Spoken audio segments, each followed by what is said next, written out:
واقعی اگر کسی کے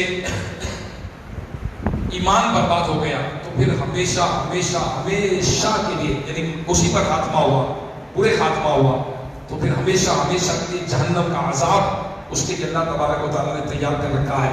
حضرت ابو بکر صدیق رضی اللہ تعالیٰ عنہ آپ خطبے کے دوران ارشاد فرمایا کرتے، کہاں ہے وہ خوبصورت چہرے والے، کہاں ہے اپنی جوانیوں کے ترانے والے، کدھر گئے وہ بادشاہ جنہوں نے عالی شان شہر تعمیر کروائے، انہیں مضبوط قلعوں سے تقویت بخشی، بے شک زمانے نے ان کو ذلیل کر دیا اور اب یہ قبر کی تاریکیوں میں پڑے ہیں۔ جلدی کرو، نیکیوں میں سبقت کرو اور نجات طلب کرو۔ میرے میٹھے میٹھے اسلامی بھائیوں، واقعی امیر المومنین ابو بکر صدیق رضی اللہ تعالیٰ عنہ آپ ہمیں آخرت کے فکر کا ذہن دے رہے ہیں، آپ ہمیں قبر دنیا کی ناپائیداریوں کا بتا رہے ہیں، آپ ہمیں دنیا کی بے وفائیوں کا بتا رہے ہیں، آپ قبر کی تاریکیوں کا احساس دلا رہے ہیں۔ میرے میٹھے میٹھے اسلامی بھائیوں، اللہ تبارک و تعالیٰ قرآن مجید فرقان حمید میں ارشاد فرماتا ہے، تمہیں غافل رکھا مال کی زیادہ طلبی نے، یہاں تک کہ تم نے قبروں کا منہ دیکھا۔ الہاکم التکاثر حتی زرتم المقابر۔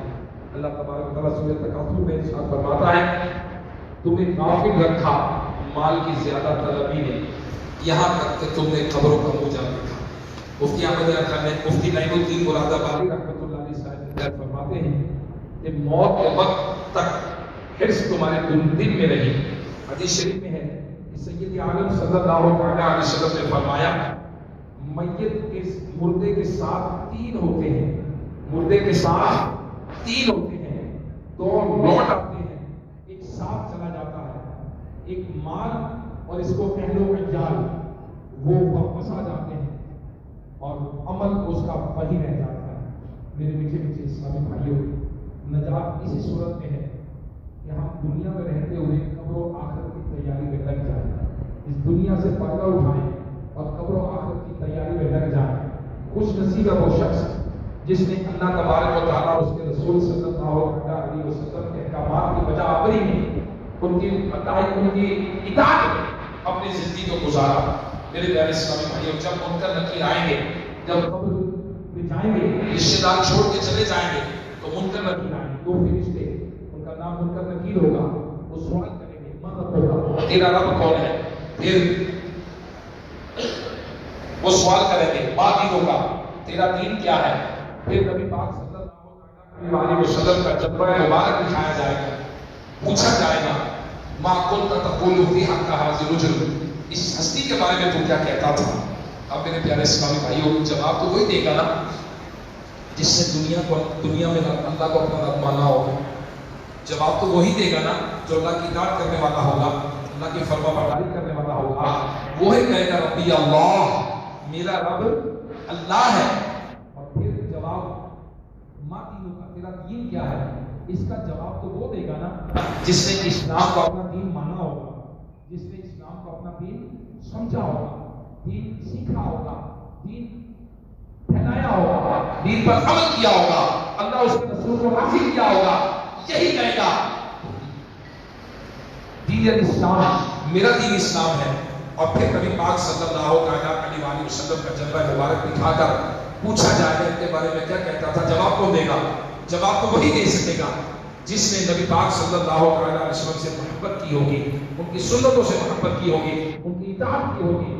دنیا میں اللہ تبارک و تعالیٰ کے احکامات کی بجا آوری کر کے اللہ عز و جل اور اس کے رسول کی کو راضی کیا ہوگا، وہی جن سے اللہ اس کا رسول راضی ہوگا، وہی جواب دے گا، ہوا رسول اللہ صلی اللہ علیہ وسلم، یہ تو ہمارے رسول ہیں۔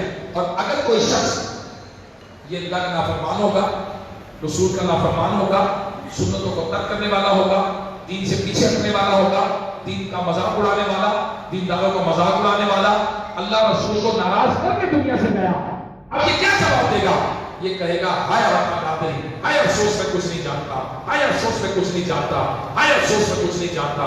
لہٰذا میرے میٹھے میٹھے اسلامی بھائیوں، میری آپ اسلامی بھائیوں سے درخواست یہی ہے کہ اس دنیا میں رہتے ہوئے ہمیں آخرت کی تیاری کرنی ہے۔ اے کاش ہمیں آخرت کی تیاری نصیب ہو جائے۔ حضرت عبداللہ ابن عمر رضی اللہ عنہ سے مروی ہے کہ سرکار والا اعتبار ہم بے کسوں کے مددگار صلی اللہ علیہ وسلم کا فرمان عبرت نشان ہے کہ کوئی دن ایسا نہیں کہ جس میں ملک الموت علیہ السلام قبرستان میں یہ اعلان نہ کرتے ہو، اے قبر والوں آج تمہیں کن لوگوں پر رشک ہے؟ تو وہ جواب دیتے ہیں ہمیں مسجد والوں پر رشک ہے کہ وہ مسجدوں میں نماز پڑھتے ہیں اور ہم نماز نہیں پڑھ سکتے، وہ روزے رکھتے ہیں ہم روزے نہیں رکھ سکتے، وہ صدقہ کرتے ہیں ہم صدقہ نہیں کر سکتے، وہ اللہ کا ذکر کرتے ہیں ہم ذکر نہیں کر سکتے۔ پھر اہل قبر اپنی گزشتہ زمانے پر نادم یعنی شرمسار ہوتے ہیں۔